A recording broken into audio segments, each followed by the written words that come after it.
But look at what he says in Philippians chapter 2. I'm going to start reading back up in verse 3. He says, do nothing from selfish ambition, or some of your versions may say rivalry. Do nothing from selfish ambitions or conceit, but in humility count others more significant than yourselves. Let each of you not look only to your own interest, but also to the interest of others. Have this mind amongst yourselves, which is in Christ Jesus. Humility is not about self. It's not about doing something, he says, and selfish ambition. It's not motivated by myself of being better than somebody else. Now don't misunderstand me. He's not telling you can't be competitive. He's not looking at you saying when you're on the basketball court or on the football field, don't be competitive. He talks about competitive a lot and being competitive and a runner who runs to win the race. But what Paul is bringing out in the example of Christ, this mind, he says, that we should have amongst ourselves, doing things without selfish ambition, doing things that make others look less than you look. Do you know this concept of doing things out of rivalry is where our idea of gossip comes from? Or when we put somebody else down, we do that to do what? Lift ourselves up, to make somebody else look less than so we can look greater than. Do you know that's completely opposite of what John the Baptist said about Christ? Because what did he tell them? When they came and asked about him, John the Baptist said, for I must decrease so he can what? Increase. I'm going to say it again. I must decrease so he can what? Increase. Do we have that attitude? Do we have the attitude of saying, I must decrease and not be who I am because I want him to be greater? That is the greatest strength of the church. And what a great example we have in Christ. Somebody who had every right to say he was great, but to say he above is great. He says, do nothing from selfish ambition or conceit. That concept there of conceit is that vainglory. Do nothing from vainglory. Actions driven by pride or self-importance. You know, pride is a word that scares me. Pride is a word that I will be honest with you, and I struggle with it. I came from a great family, and I love my last name. I have a great father, a great mother, two parents that taught me what it means to be a Campbell, great grandparents, a lineage, strong Scottish lineage. I've been very blessed. I've had a life that has been very good, very, very good. I had the most beautiful wife in this room this morning. I have the best kids in this room this morning. I have the best job. And sometimes it's very hard for me not to get full of myself. It's hard for me to not say, wow, I'm great. And maybe that's why I was thinking about that Mac Davis song all week.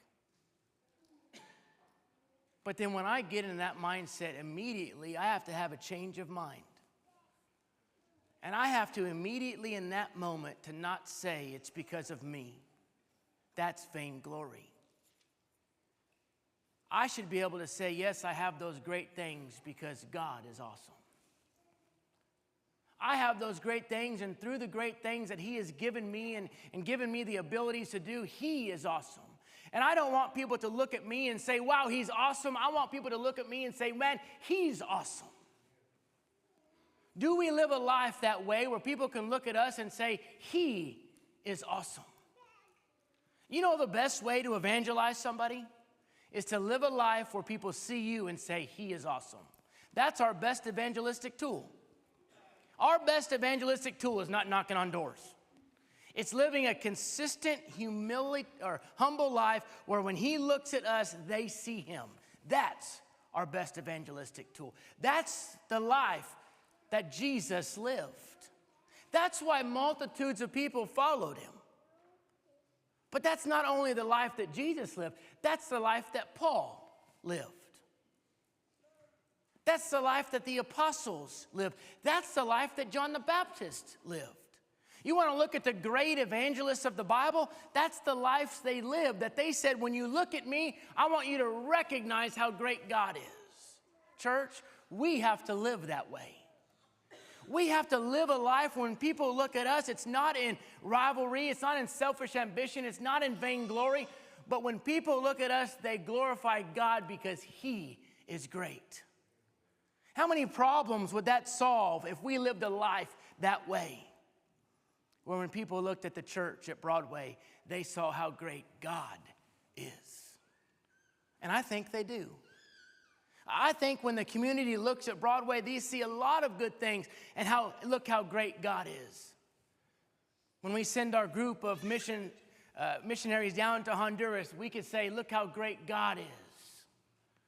When we see our youth group growing, we could say, look how great God is. When we sit here and sing on Sunday morning, we could say, look how great God is.